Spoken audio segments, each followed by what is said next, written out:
जब हम भगवत गीता का नाम सुनते हैं तो मन में एक शांत उपदेश की तस्वीर बनती है। लेकिन इसकी शुरुआत असल में एक बहुत गहरे मानवीय संकट से होती है।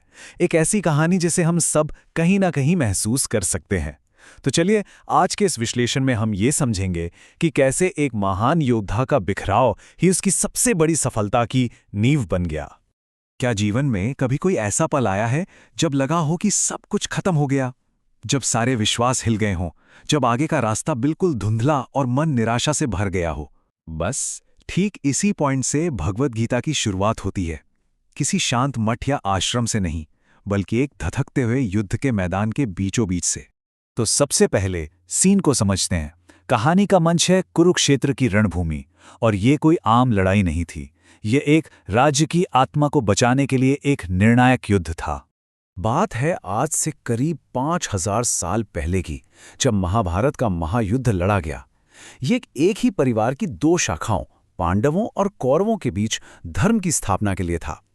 एक तरफ कौरवों के पास ताकत थी, सेना थी, लेकिन दूसरी तरफ पांडवों के पास सत्य था। और देखिए, कितनी दिलचस्प बात है कि उस युद्ध भूमि का नाम ही धर्मक्षेत्र था, यानी धर्म का मैदान। ये नाम ही अपने आप में ये बता रहा है कि यहाँ दांव पर सिर्फ जमीन या सत्ता नहीं थी, बल्कि दांव पर नैतिकता और आध्यात्मिकता थी।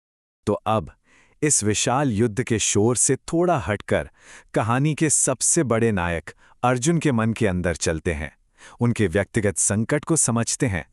अर्जुन, जो अपने समय के सबसे ताकतवर योद्धा थे, वो अपने सारथी भगवान कृष्ण से कहते हैं कि रथ को दोनों सेनाओं के ठीक बीच में ले चलिए।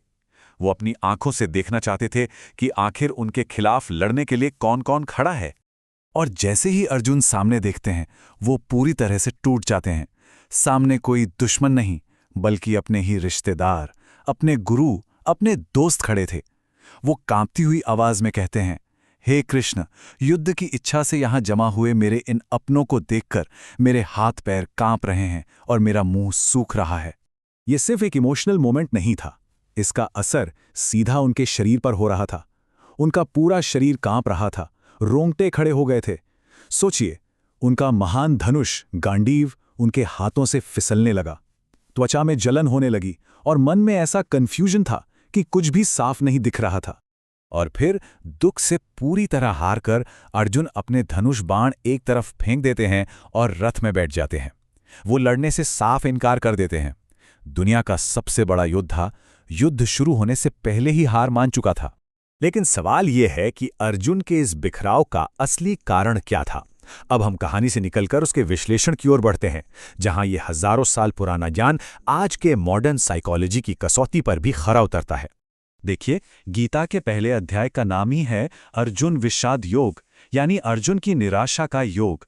ये अपने आप में एक कमाल की बात है। मतलब अर्जुन की निराशा को भी एक योग माना गया है, एक ऐसा रास्ता जो आपको दिव्यता से जोड़ सकता है। अर्जुन अपने फैसले के लिए ऊपर ऊपर से तो कई कारण बताते हैं कि मुझे अपनों पर दया आ रही है, ये जीत बेकार है और मुझे पाप लगेगा। लेकिन असली वजह कुछ और थी। वो थी धृतराष्ट्र तत्व, मतलब मुंह का वो अंधापन जो सही और गलत के फर्क को ही मिटा देता है। ये असल में शारीरिक रिश्तों से गहरा लगाव था, जो आत्मा की सच्चाई पर पर्दा डाल रहा था। और यहीं पर यह प्राचीन ग्रंथ आज भी इतना रेलेवेंट हो जाता है। आज की मॉडर्न साइकोलॉजी अर्जुन की इस हालत को एक्यूट इमोशनल डिस्ट्रेस का केस कहेगी। ये वो स्थिति है जहां किसी चीज से बहुत ज्यादा अटैचमेंट की वजह से हमारी सोच ही टेढ़ी हो जाती है।